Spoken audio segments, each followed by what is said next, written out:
Welcome back. Campaigning for Panchayat elections concluded on Monday. 43 areas in the state have been reported as sensitive, while 9 areas have been reported as hypersensitive. The estimated budget for the Panchayat election is 6 crore rupees. State Election Commission expects the voting percentage to rise up to 80% this year. The campaigning has all across Goa passed off very peacefully. There has been no incident of violence of any kind. Campaigning has ended at 5 p.m. now. We have not received any complaint of distribution of money. Extensive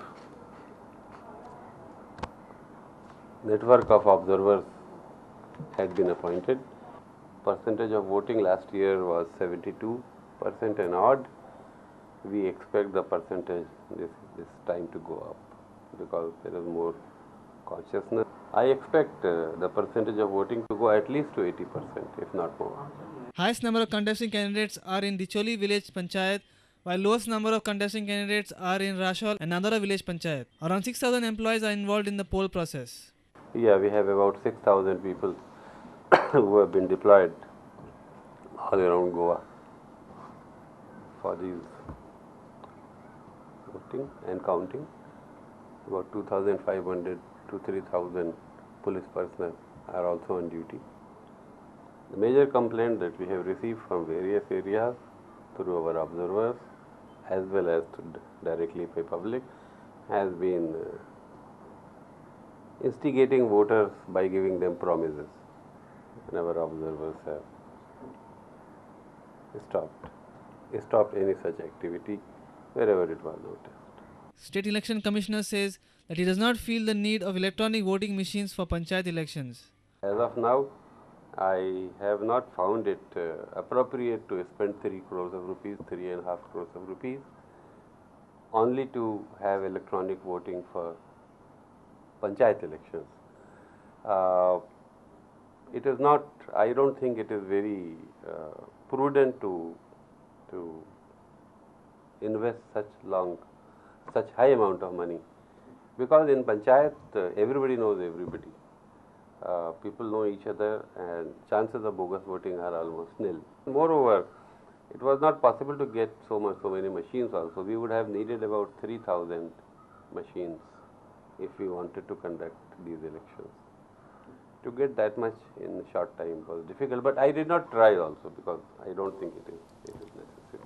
Our reporter from Panji Navdeep Agyar with reader journalist Omkar Falari.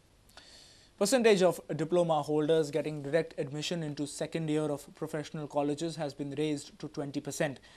Directorate of Technical Education declared the results of GSET and G2 CET examinations on Monday.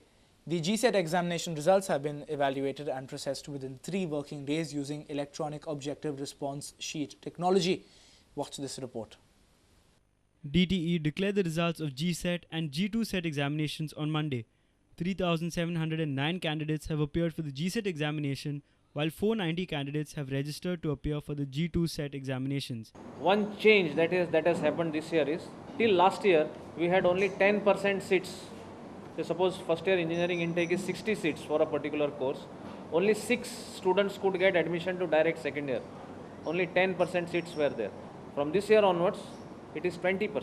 Since 2005, we are conducting this CET, which is the basis for preparing merit list for admissions to various professional courses like medical, dental, engineering, pharmacy, for various colleges in the state of Goa. Now this year, CET was conducted on 8th and 9th May. 3,744 candidates had registered and the test was conducted at 10 different centers. Director of Technical Education says, due to elections, they have revised the schedule for accepting the Form B, that is the form for admission in professional degree colleges. Time period for this submission of Form B was actually 16th to 25th, but because of these elections, we have revised this schedule from 17th to 26th. The Form B will be accepted at 2 places. One is here in the directorate, other one is Ravindra Bhavan. GSET was conducted and the results were prepared with the active cooperation of IIT Mumbai. Professor of Physics from IIT Mumbai and coordinator of GSET, S.S. Major, says capabilities of the Goan students are improving. What I just want to point out is that we have been noticing over the years that the performance of the students does show that, the capabilities of students are improving. I mean, they may not be exactly visible from the marks, but overall you see the number of people who cross the barriers. So it is heartening to see that this examination has helped the students to prepare for this competitive spirit, and the performance is really appreciated. Our reporter from Porvorim, Navdeep Agiya, with video journalist Prajot Pednekar. It's time now for another short break. Stay tuned.